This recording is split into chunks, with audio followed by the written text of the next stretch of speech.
kaum muslimin, hamba-hamba Allah yang semoga dimuliakan oleh Allah. Siapakah orang beriman yang sebenarnya? Siapakah orang beriman yang sesungguhnya? Allah berfirman dalam surat Al-Anfal ayat 2-4, innamal mu'minuna alladzina idza dzukirallahu wajilat qulubuhum wa idza tuliyat alaihim ayatuhu zadathum imana wa ala rabbihim yatawakkalun alladzina yuqimunas salata wa mimma razaqnahum yunfiqun ulaika humul mu'minuna haqqan lahum darajatun 'inda rabbihim wa maghfiratu wa rizqun karim. Sesungguhnya orang-orang beriman adalah mereka yang jika disebut nama Allah bergetarlah hati mereka, dan jika dibacakan kepada mereka ayat-ayatnya maka bertambahlah keimanan mereka, dan mereka hanya bertawakal kepada Tuhan mereka, yaitu orang-orang yang menegakkan sholat, yaitu mereka yang menegakkan sholat dan menginfakkan sebagian dari rezeki yang kami berikan kepada mereka. Mereka itulah orang-orang beriman yang sesungguhnya. Mereka itulah orang-orang yang benar-benar beriman. Mereka mendapatkan derajat yang tinggi di sisi Tuhan mereka, dan juga mendapatkan ampunan dan rezeki yang mulia. Mereka mendapatkan rezeki yang mulia, maksudnya mereka akan mendapatkan berbagai kenikmatan di surga. Hadirin, hamba-hamba Allah yang semoga dimuliakan oleh Allah, dalam 3 ayat tadi, Allah menyebutkan 5 sifat mukmin sejati. Allah menyebutkan 5 sifat orang-orang beriman yang sebenarnya. Apa itu? Pertama, Allah katakan, idza dzukirallah wajilat qulubuhum. Jika disebut nama Allah, bergetarlah hati mereka. Artinya, mereka adalah orang yang takut kepada Allah ketika disebutkan nama Allah. Ini sifat pertama. Mereka takut kepada Allah ketika diingatkan dengan nama Allah, sehingga akhirnya mereka pun menjalankan perintahnya dan menjauhi larangannya.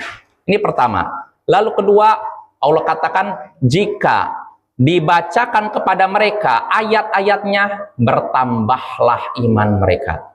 Artinya sifat kedua mukmin sejati, yaitu bertambah imannya ketika mendengar ayat-ayat Tuhannya. Ini sifat kedua. Lalu yang ketiga, mereka bertawakal hanya kepada Tuhan mereka. Artinya sifat mukmin sejati yang ketiga, yaitu bergantung, bersandar dan bertawakal hanya kepada Allah. Seorang mukmin sejati bergantung sepenuhnya 100% kepada Allah, baik dalam masalah ibadah maupun muamalah, baik dalam masalah urusan rezeki maupun lainnya. Lalu sifat berikutnya Allah katakan, yaitu mereka yang menegakkan sholat. Allah katakan menegakkan sholat, bukan melaksanakan sholat. Melaksanakan sholat ya takbiratul ihram, sudah ruku, i'tidal, selesai sampai salam. Adapun menegakkan sholat bukan cuma gerakan badan, tapi juga gerakan hati. Artinya ketika badannya tunduk, hatinya ikut tunduk. Ketika lisannya memuji Allah, hatinya pun ikut memuji Allah.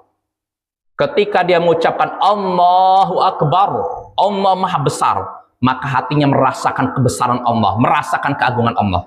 Inilah yang dimaksud menegakkan sholat. Lalu berikutnya, Allah sebutkan sifat mukmin sejati berikutnya, yaitu menginfakkan sebagian dari rezeki yang Allah berikan pada mereka. Sebagian.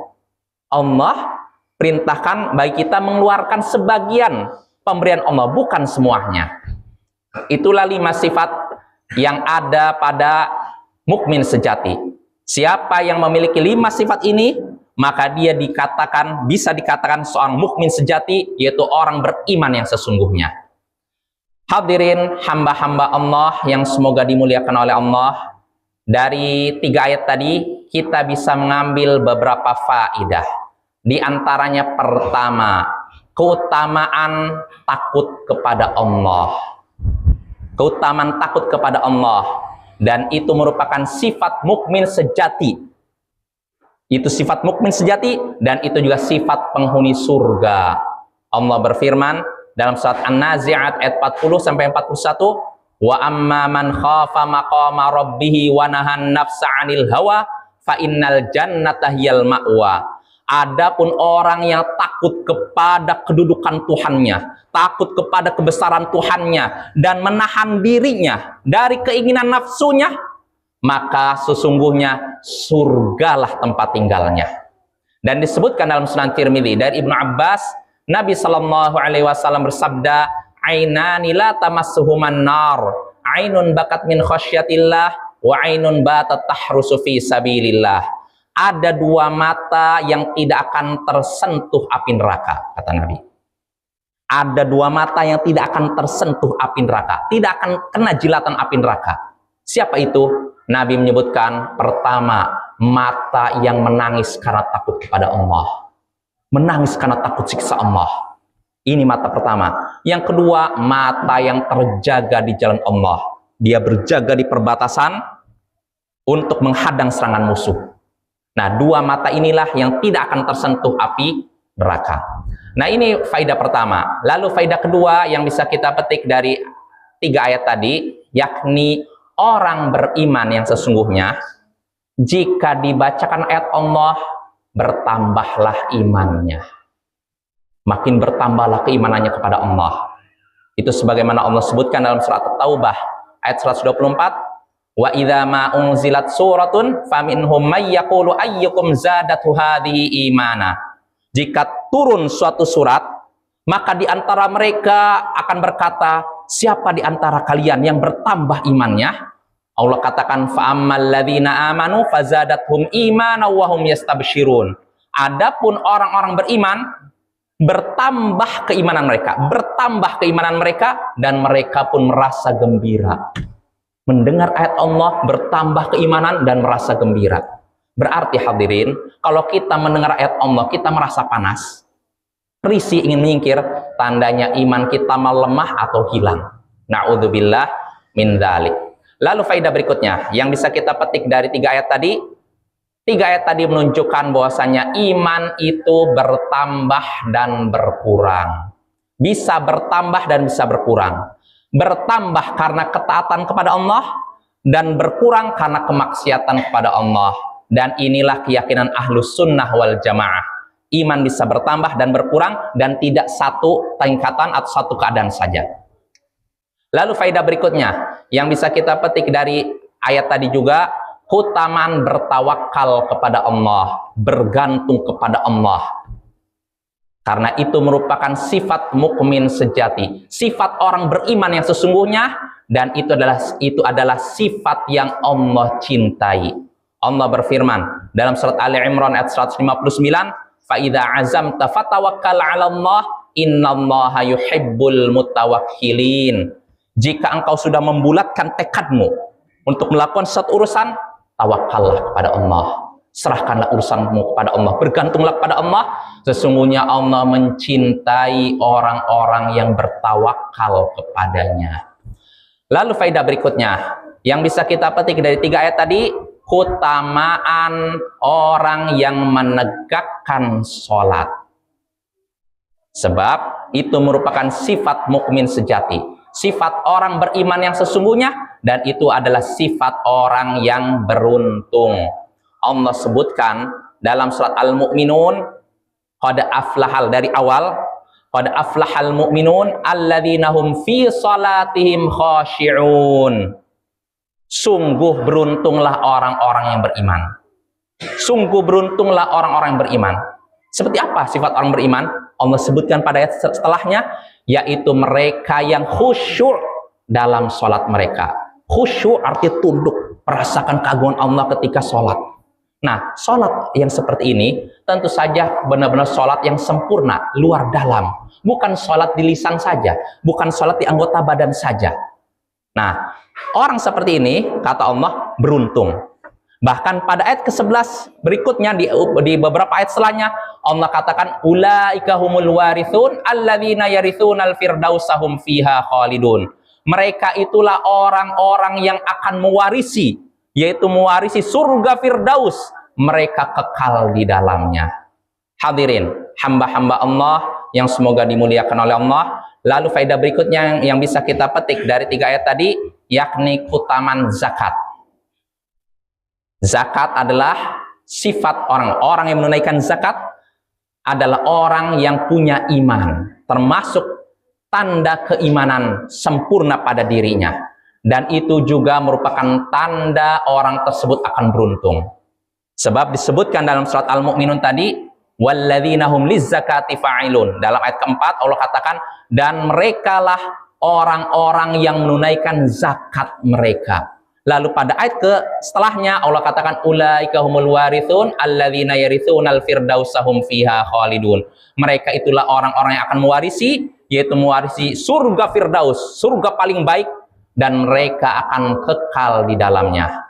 Lalu hadirin, hamba-hamba Allah yang semoga dimuliakan oleh Allah, faedah berikutnya yang bisa kita petik dari 3 ayat tadi, yakni infak, zakat yang Allah perintahkan kepada kita, ini bukan dari semua harta kita.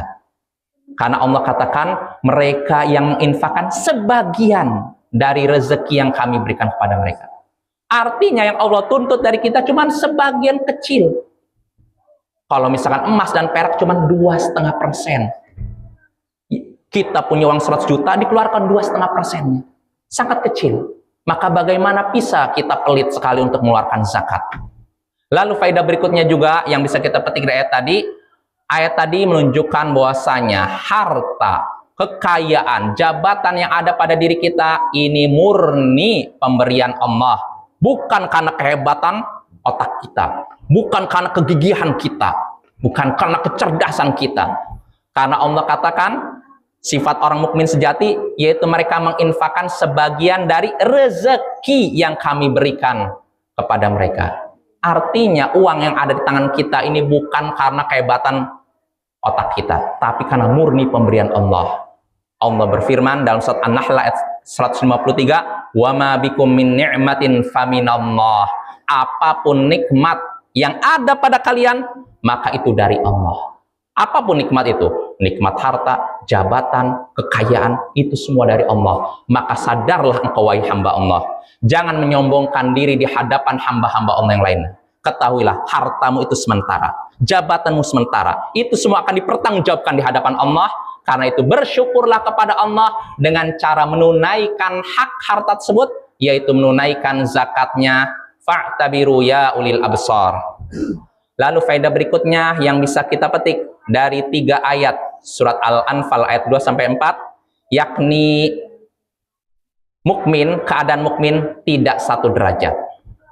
Ada yang keimanannya sempurna, pertengahan, dan ada yang lemah.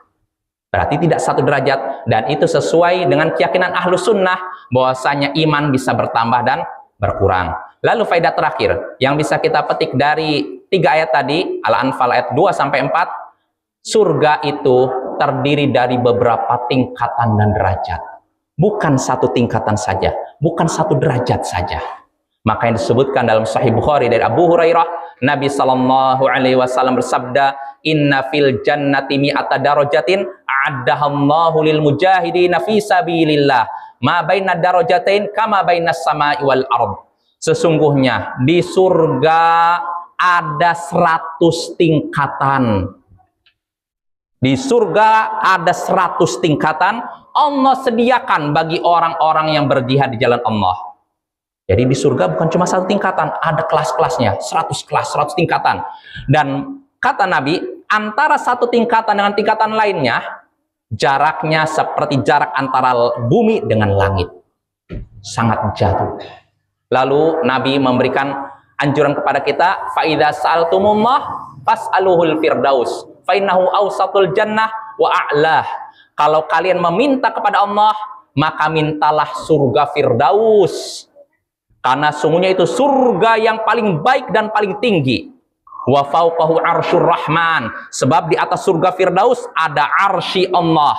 Singgasana Allah, wa minhu tafajjaru anharul jannah, dan dari surga Firdaus itulah terpancar sungai-sungai surga.